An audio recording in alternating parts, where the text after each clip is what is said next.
বিসমিল্লাহির রহমানির রহিম। সম্মানিত দর্শকবৃন্দ, আমি এই মুহূর্তে অবস্থান করছি বাংলাদেশ অ্যাগ্রো রিসোর্টের যে অ্যাগ্রো কমপ্লেক্সের যে আমাদের দ্বিতীয় প্রজেক্ট, সেই দ্বিতীয় প্রজেক্টে আমরা আমাদের যে কর্মযজ্ঞ শুরু করছি, সেই কর্মযজ্ঞের কিছু নমুনা আপনাদেরকে আজকে দেখাবো। এইমাত্র আমরা ঢাকা থেকে এসে পড়ছি। মাত্র ঢাকা থেকে 2.5 ঘন্টার পথে খুব ভোরে 6টা 20-এ রওনা দিয়ে আমরা কিছুক্ষণ আগে এসে এখানে পৌঁছছি।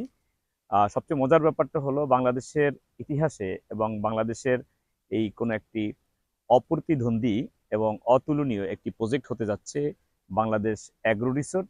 এটি প্রায় 1000 একর জমির উপরে প্রতিষ্ঠিত হবে, যেটি অবস্থান করছে বাংলাদেশের বিখ্যাত জেলা পিরোজপুর জেলার নাজিরপুর থানার দেলবাড়ি দোবরা ইউনিয়নের ঠিক একদম লাস্ট প্রান্তে একটি ঐতিহ্যবাহী বিল, যে বিলটি আমরা সত্যিকারে একটি সম্পদে পরিণত করার জন্য উদ্যোগ নিয়েছি। এখানে বিশাল একটি এরিয়া নিয়ে আমরা ইতিপূর্বে আমরা প্রায় 17 একর জমি আমরা আমাদের গ্লোবাল উইনার্স শপের যে প্রতিষ্ঠান বাংলাদেশ অ্যাগ্রো রিসোর্টের অ্যাগ্রো রিসোর্টের নামে আমরা নিয়েছি। তার দ্বিতীয়তম প্রজেক্ট আমরা এখানে অবস্থান করছি। আপনারা ব্যানার দেখতে পাচ্ছেন। এটি আমরা গত কয়েকদিন আগে নিয়েছি। মূলত এটা এখন সম্পদে রূপান্তর করার জন্য আমরা উদ্যোগ নিয়েছি। তো আপনারা দেখতে পাচ্ছেন যে বড় পুকুর, এইটা আমরা এই পুকুরে প্রিভিয়াস কিছু মাছ রয়েছে, সেই মাছগুলো আজকে আমরা ধরবো এবং এরপরে এখানে কিছু ন্যাচারাল কিছু মাছ আমরা এখানে চাষাবাদ করব। সাথে সাথে আমরা এই যে টোটাল এলাকাটা দেখতে পাচ্ছেন, এই টোটাল এলাকারকে আমরা সুন্দর একটি অ্যাগ্রোতে রূপান্তর করব, যে রূপান্তর করার জন্য মূলত পরিকল্পনা করছি এবং ইনশাল্লাহ আপনার ধাপে ধাপে এই প্রত্যেকটা পরিকল্পনাগুলো আপনাদের মাঝে আমরা শেয়ার করব। এখানে ন্যাচারাল মাছ রয়েছে।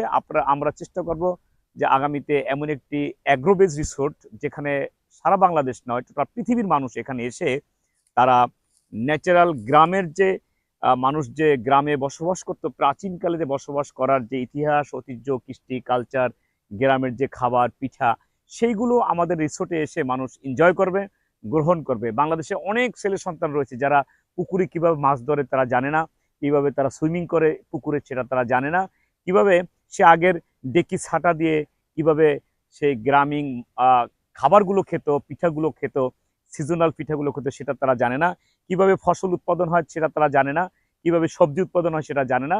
সেই ইতিহাস, ঐতিহ্য, কৃষ্টি, কালচারের সমন্বয়ে আমরা একটি অ্যাগ্রোবেজ রিসোর্ট আমরা করব, যেখানে সারা বাংলাদেশ সহ টোটাল পৃথিবীর মানুষ এখানে এসে তারা রাত্রি যাপন করবে, তারা সুইমিং করবে পুকুরে এবং তারা ন্যাচারাল খাবারগুলো তারা গ্রহণ করবে। আমরা যেটা প্ল্যান করেছি সেটা হলো বাংলাদেশের ছোট্ট একটি মিনি বাংলাদেশ আমরা এখানে করব। 64টা জেলা রয়েছে বাংলাদেশের, 64টা জেলার 8টা বিভাগে আমরা ভাগ করে 8 ধরনের ইতিহাস, ঐতিহ্য, কৃষ্টি, কালচারের সমন্বয়ে আমরা একটি রিসোর্ট করব। আগামীতে সেই রিসোর্টটি হবে টোটাল পৃথিবীর একটা ইউনিক, আনকমন অ্যান্ড মিরাকেল একটি রিসোর্ট। ইনশাল্লাহ সেই রিসোর্টকে আপনারা অনুধাবন করবেন এবং আপনারা এই রিসোর্টের সাথে সম্পৃক্ত থেকে আপনারা একটি চমৎকার বিনিয়োগের মাধ্যমে আপনারা একটি হালাল উপার্জনের সুযোগ এখানে পাবেন। ধন্যবাদ। পরবর্তীতে আপনাদেরকে আরো আপডেট দিচ্ছি। Thank you.